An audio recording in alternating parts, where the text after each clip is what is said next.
A temporary truce in the U.S.-China trade war, but is the spat really about ensuring fair competition?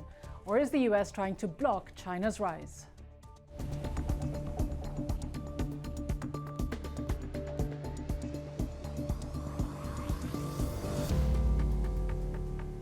Hello and welcome to Bigger Than Five with me, Rida Fakhri. China's growing global economic influence has disrupted the US-led world order. With 4 decades of economic growth, China has refused American demands for structural changes to its economic model. The Trump administration's decision to confront China with an aggressive trade agenda has left the global economy on edge. At the G20 summit in Japan over the weekend, the leaders of the world's 2 largest economies agreed to resume trade talks, making vague concessions while previous tariffs remain in place. President Trump reversed an earlier ban on Huawei, China's leading tech company, and China's Premier Li Keqiang promised business leaders an even playing field for foreign firms addressing one of the US's many complaints. Meanwhile, President Xi called on Russia and India to join him in promoting a more multipolar world to counter the US's influence and unilateral policies. So how is the US-China rivalry playing out in Beijing? We went to the Chinese capital to find out.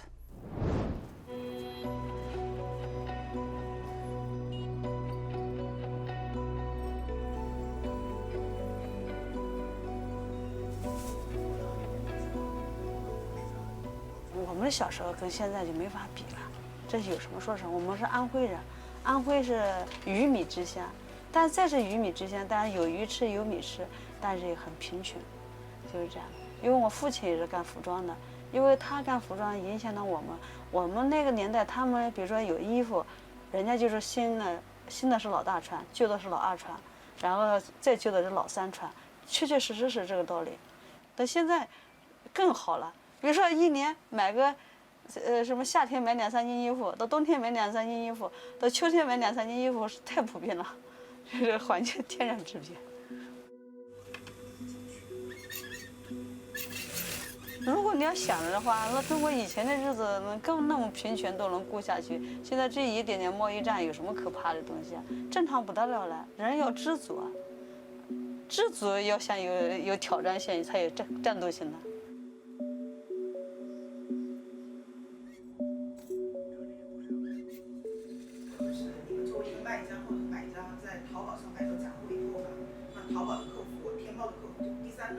是来自这个中国打假委员会奢侈品鉴定中心培训部的。正品的，如果正品的这个 A 呢是要比其他的字母要大一些，要更明显一些。实际的中美贸易战的这个情况呢，可能会对这个关税呀，还有这个汇率会产生一定的影响，可能是代购的利润就小了。同样的一款包的情况下，可能花的钱的话就会更多一些，因为税率高了嘛。我肯定是爱国的，我是希望就是站在国家的一个立场，我肯定是觉得就是美国人制造的一些话题还是挺敏感的，很多假货已经能做到就是斜线这个效果，然后呢就是消费这些奢侈品的这个人群也是属于比较年轻时尚的人群，可能就是这个细小的这些税率差还有这个贸易差呢不会去影响他对一个比自己比较喜好的东西的就是一个购买的决定，所以说关系并不是很大，有一定关系。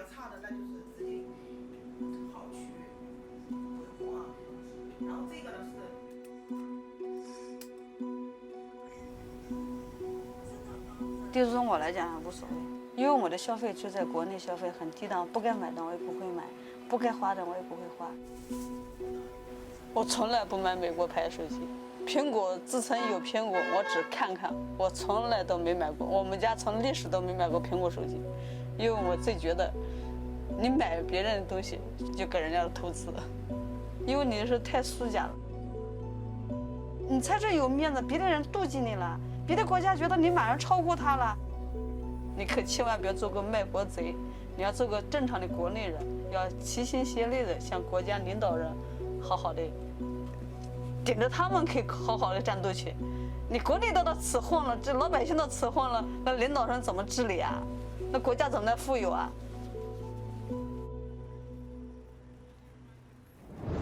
Well, the Trump administration's confrontation with Beijing has certainly galvanized Chinese nationalism.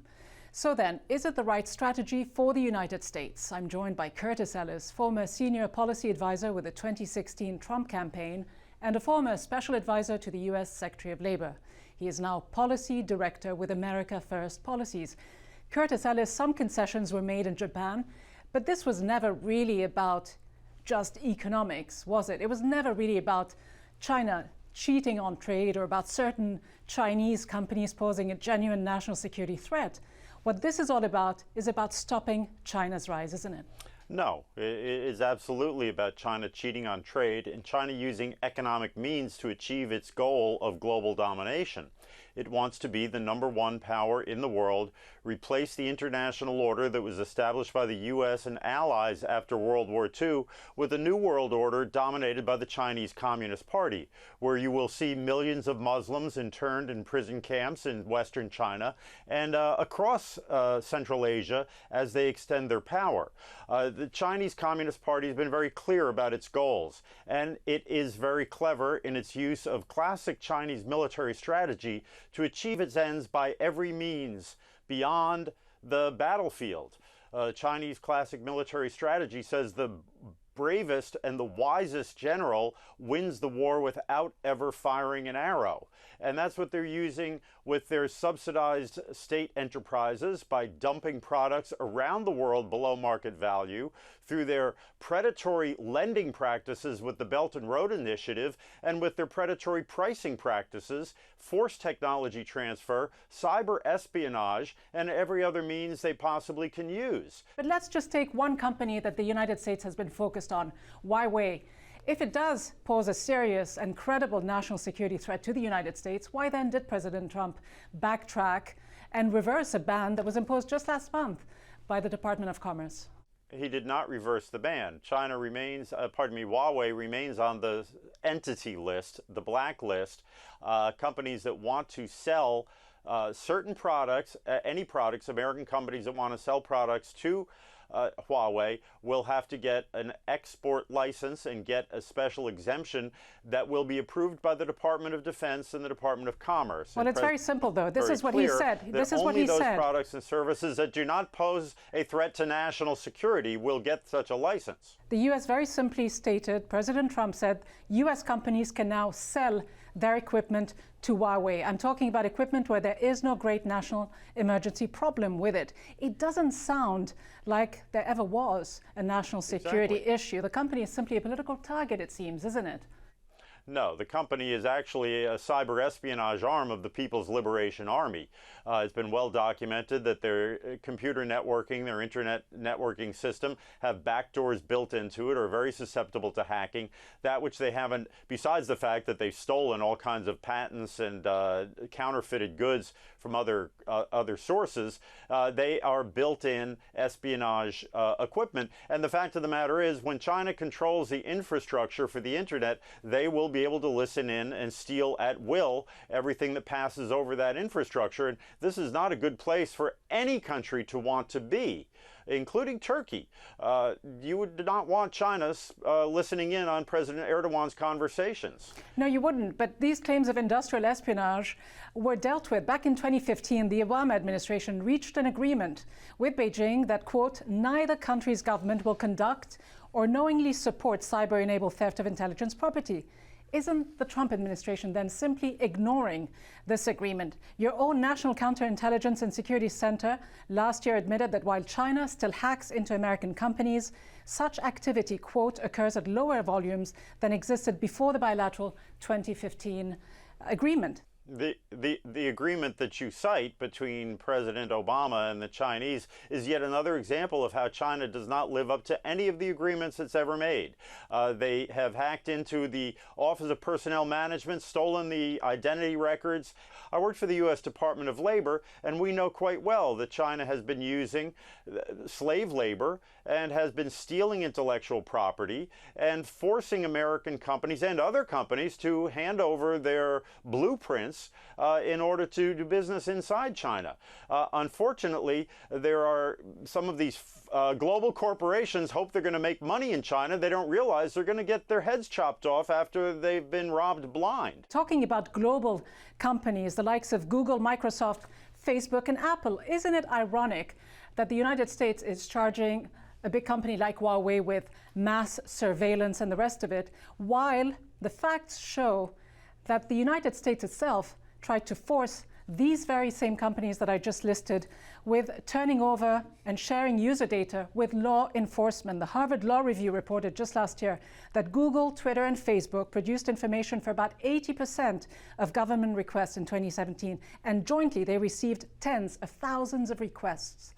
Well, I would not compare American law enforcement trying to track down criminals, thieves, murderers, and rapists with Chinese law enforcement, which tries to track down political dissidents, has imprisoned 1 million Chinese Muslims in concentration camps in Western China, and is well documented, conducts organ harvesting while you're still breathing. Basically, if we need an organ, let's find a prisoner and take their organs. That's quite a different thing. And Vice President Pence has been very clear, telling Google they should not be trying to develop a censored internet system for the Chinese Communist Party. That is not what a good global citizen does, let alone a good American company. Well, let me ask you then, from an American perspective, you say that these tariffs have been good for the United States, good for the US economy.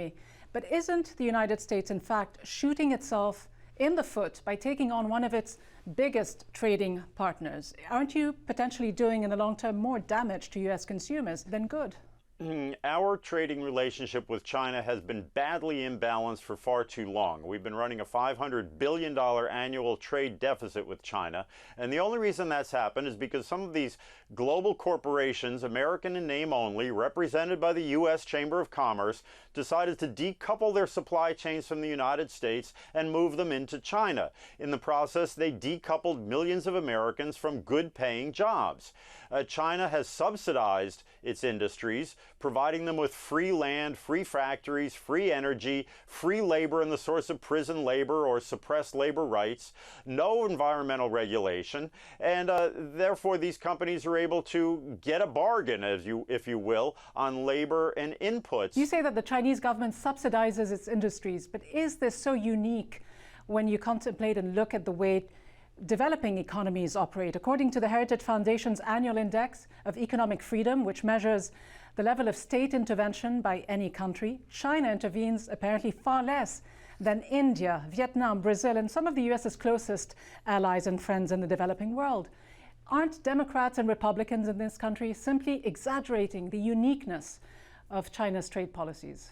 I think it's very unique and very interesting that China is regarded as a developing country. It is now the largest economy in the world by some measures, and by every other measure, the second largest economy in the world. Yet they get to declare themselves a developing country, according to the World Trade Organization, and therefore they're allowed to maintain sky-high tariffs, and as well as a host of other non-tariff barriers, and to subsidize their industries. Now, look, it's a matter of fact, no argument, that they are selling steel couplings used in the oil and gas drilling industry. They sell the finished parts for less than the raw steel that goes into making such a part. Tell me that's not a subsidy. What they're doing is they're using the classic strategy that John D. Rockefeller used in the early 20th century to drive competitors out of business and grab market share. Once they control the market share and have bankrupted all of their competitors, they will be free to jack up prices to whatever price they want.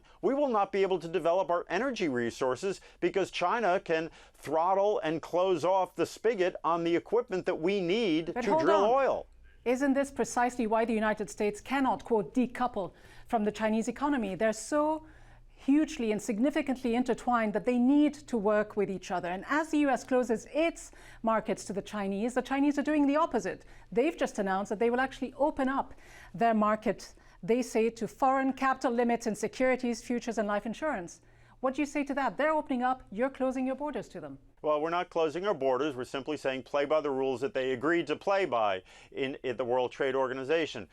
China is another empty promise from China to open up for foreign investment. Isn't that nice? They'll accept investment from foreign companies. Oh, that's very good for China. Is it good for the rest of the world? I don't think so. Curtis Ellis, thank you very much indeed for joining us.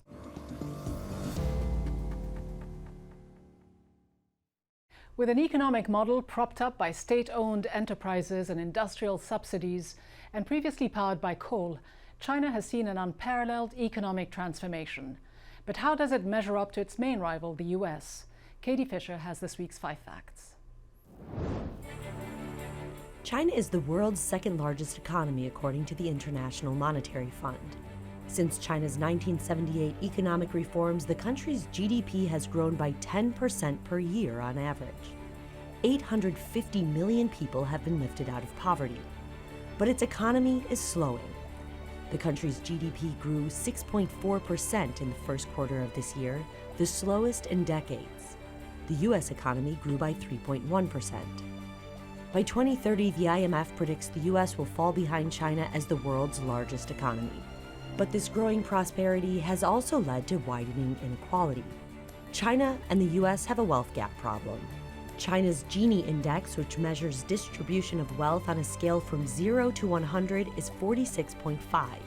The Gini index for the U.S. is 48.2. The UN says anything higher than 40 is a sign of severe income inequality.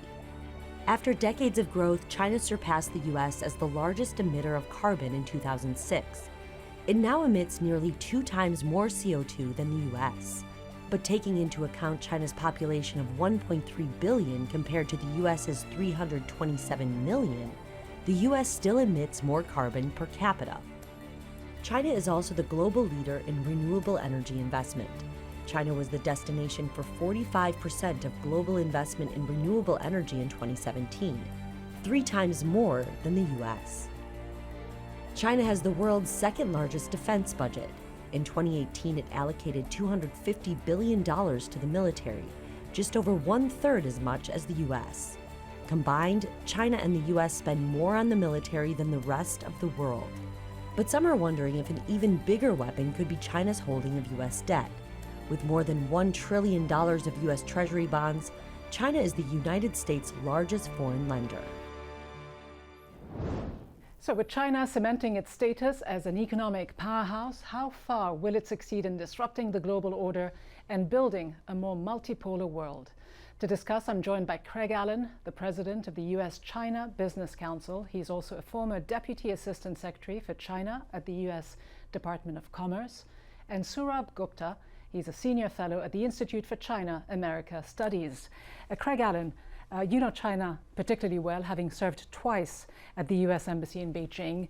You also represent through your organization over 200 American companies that do business with China. You said this a little while ago, that the short-term costs are being borne by American companies. The long-term beneficiaries of this trade war will be the Europeans and the Japanese.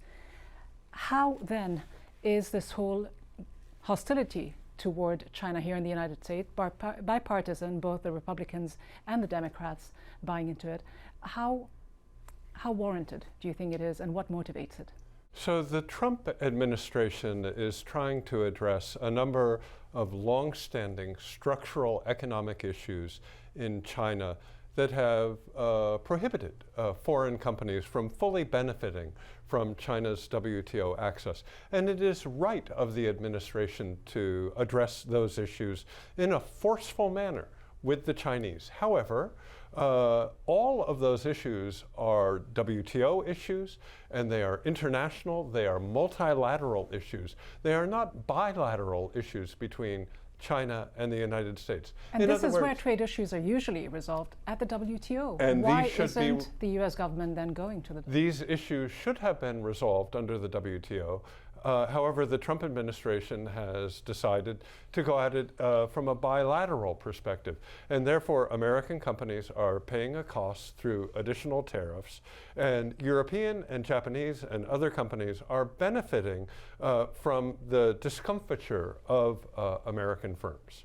All right, but looking at the global impact that the Chinese have geopolitically, economically, geostrategically around the world, Sourabh Gupta, with the Belt and Road Initiative, which covers over 150 countries, would you agree that this is a comprehensive strategy, development strategy, that shows that the Chinese first understand the world? They are simply virtually everywhere today. They're in Asia, in Africa, in Europe, in the Americas, while the United States is largely absent.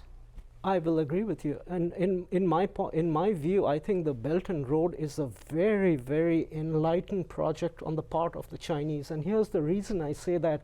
China is at that point in its development where it is a huge capital exporter. The United States was in that same position in the early 20th century, Japan in the late 20th century. US exports in the 1920s went towards German reparations and in Germany, and it did not work out well.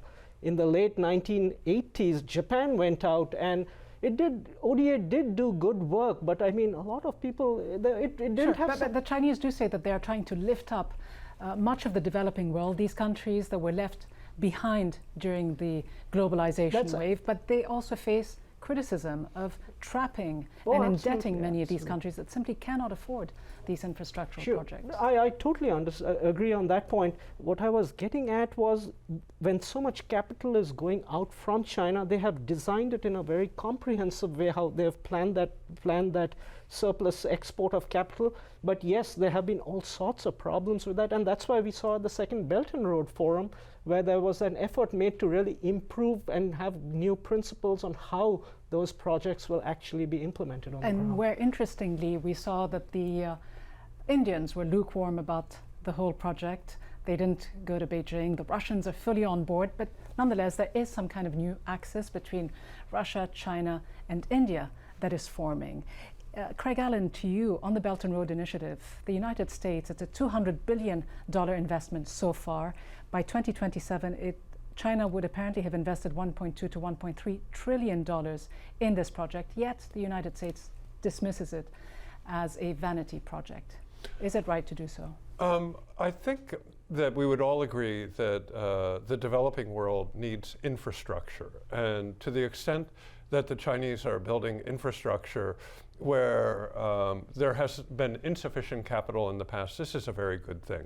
The world needs more infrastructure. However, the cost of that infrastructure and the degree to which the Chinese companies include domestic firms, domestic labor, domestic products, are all very relevant questions.